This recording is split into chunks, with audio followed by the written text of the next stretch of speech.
God with Luthen, you're here. You're right here, and you're ready to fight. So Andor Season 2 is yet to have its big monologue. There will be one, I'm sure of that. Mon Mothma has got to give a speech to the Senate at some point. Luthen, something bad's going to happen to him, and I suspect he will be flapping his gums beforehand, but Season 2 so far has had a lot of really cool small moments. In Episode 1, for example, I really love how Andor speaks to the female Imperial who's feeding him information about the Avenger test program, basically saying, you know in your heart you won't be able to live with yourself if you don't stand up. And I think that gets to the heart of why a lot of people in this show, people like Mon Mothma, like Luthen, those who could survive and thrive under the Empire, still choose to fight back. When it comes to Luthen, I think that's actually one of the most interesting aspects of his character. I don't really like the idea that he was some former separatist. I certainly don't like the idea that he was a Jedi. I think he's just some ordinary dude who saw the way the winds were blowing and immediately created a plan to stand up. Speaking of Luthen, another moment I really like from that first batch of episodes is late in the wedding when he's talking to Mon Mothma about the actions of Tay. He tells Mothma, you need to be protected. She says, I don't know what you mean. He responds, how nice for you. As in, you're part of the rebellion, but your eyes are still somewhat closed to the brutal realities of this war. You can't let the weak in the rebellion. You just can't. But the scene I want to talk about most comes from the middle episode of the most recent arc. We learn that Wilman has been dispatched to help Saw Gerrera with basically what I take to be a device to extract, or in Saw's case, steal Rhydonium.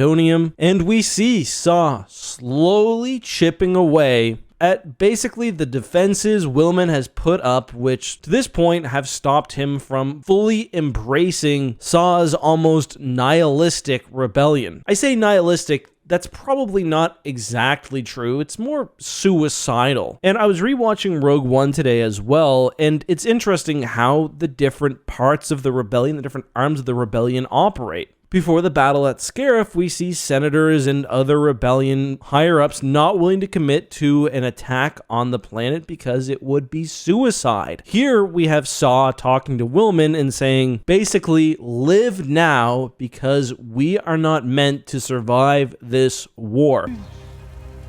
Cannon fodder.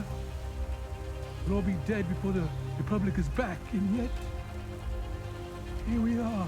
I gotta say, watching that scene, I got pretty pumped up myself. I was ready to run through a brick wall. What he says here really represents the transformation we've been seeing of the character, moving from the Clone Wars to where he is at his worst or his most extreme. And by taking his mask off and huffing the Rhydonium fumes, Wilman is fully embracing this. There's sort of the recognition that doing this is obviously incredibly harmful for your body, but we're rebels. We're not going to be in the position where it's old age or throat cancer or anything else other than combat, which ends our life. Obviously, not all rebels are like that. Mon Mothma survives, many others do, but for Saw, that's always been his perspective, and we see Wilman now fully embracing that. What I find most interesting about this character specifically is that we've seen him on several steps of radicalization. At the end of Season 1, after the death of his father, the words of Marva Andor specifically are clearly affecting him, and they affect him into taking direct, violent action against the Empire. Now, a year later, things have changed pretty dramatically for him. He's off Ferrix, he's got a new love interest, his life is relatively happy, but that all comes crashing down by, once again, the Empire, who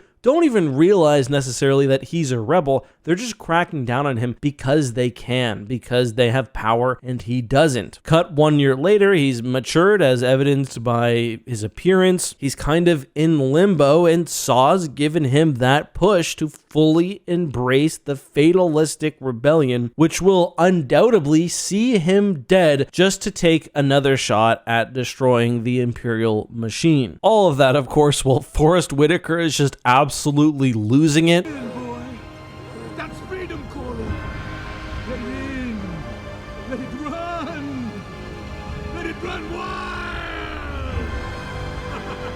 He gives such a performance here. It's raw, it's emotional. And I guess with all that being said, my sort of explanation of why I love the scene so much, that takes me to a couple further questions. In Rogue One, what is Saw huffing? I mean, I always assumed that it was oxygen. I think most did because of some prior injury. He's sort of meant to represent, I think, a rebel Darth Vader, but obviously this scene opens the possibility that is he just addicted to gas? I don't know if I love that idea just because Saw, he's a lot of things, but I think his dedication to the cause is number one. Like, yes, he does try to zealously protect his personal security, but that's mostly because he sees himself as being hunted by the Empire at all times and as valuable to the anti-imperial cause. I don't hate the idea though, and it seems like Tony Gilroy sort of left it purposefully ambiguous. He said himself that he was wondering in Rogue One what the purpose of that was. I mean, bro, you helped write it. But yeah, not everything in Star Wars needs an answer, and I'm perfectly happy with that being left the way it is. The other question is, of course, what's next for Willman? And I don't know. I think the next time we see him, he will be even more radicalized. If the rebellion is going to, for example, help force the Gorman massacre, he could be a part of that, or he could simply disappear into the ranks of the partisans. I don't think this show, like some people suspect, is going to kill off every single person who we know and love. I don't know if that's necessarily realistic, and I think it's better if some just disappear, move on, live their life, and we can imagine what happened to them on their own terms. Like,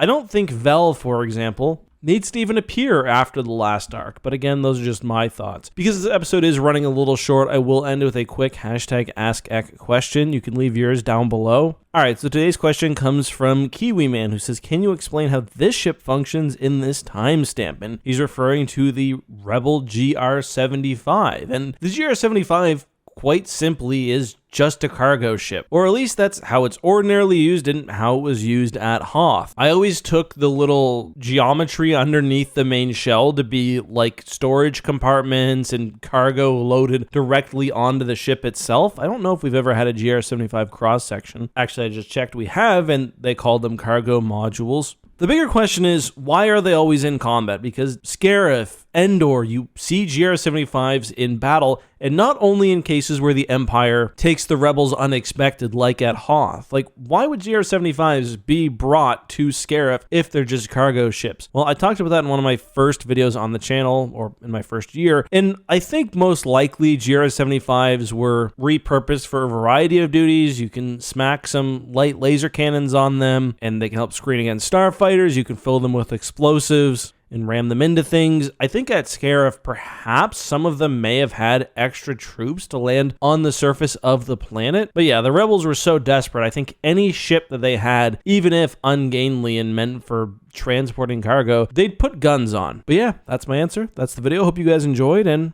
I'll see you next time. Bye-bye.